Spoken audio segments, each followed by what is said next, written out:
Welcome to Aizan Lessons. Here you'll find kids stories from so much and more for the child journey. Thank you for being here. வணக்கம். English grammar கத்துக்கணுமா? ஆனா ரொம்ப போர் அடிக்குதா? கவலையே வேணாம். இன்னைக்கு நாம ஒரு சூப்பரான வழியில கத்துக்க போறோம். அனு, கார்த்திக்னு 2 ஃப்ரெண்ட்ஸ் லஞ்ச் பிரேக்ல என்ன பேசிக்கிறாங்கன்னு கேட்டு அதுல இருந்தே கிராமர் கத்துக்கலாம். வாங்க ஜாலியா ஆரம்பிக்கலாம். சரி, இப்ப நாம அனுவும் கார்த்திக்கோட லஞ்ச் பிரேக்குக்கு போலாம். லஞ்ச் டைம் ஸ்டார்ட் ஆயிடுச்சு. கார்த்திக் அனுவை பார்த்து முதல்ல பேசுறான். அவனுக்கு அப்போ எப்படி இருக்குன்னு சொல்றான், கேளுங்க. கவனிச்சிங்களா? கார்த்திக் என்ன சொல்றான்? ஐ ஆம் ஃபீலிங் ஹங்க்ரி. அதாவது எனக்கு பசிக்குது. இதுல ரொம்ப முக்கியமான ஒரு விஷயம் இருக்கு. அவனுக்கு சரியா இப்போ இந்த நிமிஷம் பேசிக்கிட்டு இருக்கும் போதே பசிக்குதுன்னு அர்த்தம். நேத்து பசிச்சதில்ல, நாளைக்கு பசிக்க போறதில்ல, இப்போ. நாம இப்போ கத்துக்கிட்ட இந்த டெக்னிக் பேர் தான் பிரசன்ட் கண்டினியூஸ். இது நம்ம கிராமர் டூல் கிட்ல இருக்க முதல் டூல். சரியா? இப்போ இந்த நிமிஷத்துல என்ன நடந்துகிட்டு இருக்கோ அத சொல்றதுக்கு இந்த டூல் தான் பெஸ்ட். ஓகே, அடுத்து என்ன ஆகுதுன்னு பார்க்கலாமா? 2 பேரும் அவங்க லஞ்ச் பாக்ஸ திறக்கறாங்க. இப்போ அவங்க பேச்சு கொஞ்சம் பின்னோக்கி போகுது. அதாவது ஏற்கனவே முடிஞ்சு போன ஒரு விஷயத்த பத்தி, அவங்க எப்படி சாப்பாடு கொண்டு வந்தாங்கன்றத பத்தி பேச ஆரம்பிக்கிறாங்க. முதல்ல அனு சொல்றா, ஐ brought லெமன் ரைஸ். அதாவது நான் எலுமிச்சை சாதம் கொண்டு வந்தேன். brought அப்படிங்கிறது ஒரு செயல் முடிஞ்சிடுச்சுன்னு காட்டுது.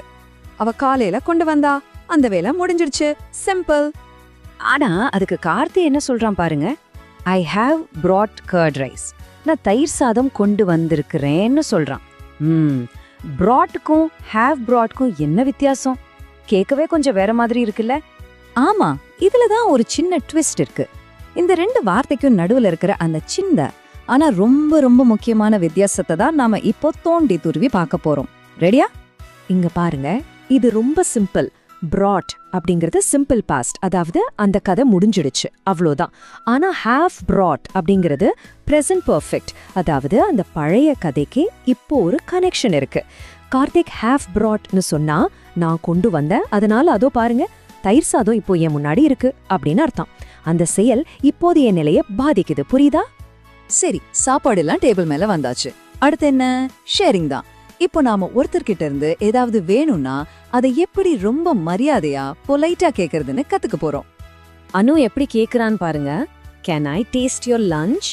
அதாவது நான் உன் சாப்பாட்டை கொஞ்சம் டேஸ்ட் பண்ணலாமா அப்படின்னு கேக்குறா. இந்த கேன் அப்படிங்கிற வார்த்தை அனுமதி கேக்குறதுக்கு ரொம்பவே பொதுவா நம்ம பயன்படுத்துற ஒரு சுலபமான வழி. அடுத்து பாருங்க, அவ என்ன சொல்றா? Yes, I would like some pickle. எனக்கு கொஞ்சம் ஊறுகாய் வேணும்னு கேக்குறா. இந்த வுட் லைக் அப்படிங்கிறது ஐ வாண்ட், அதாவது எனக்கு வேணும்னு சொல்றதை விட ரொம்ப ரொம்ப பண்பான ஒரு முறை.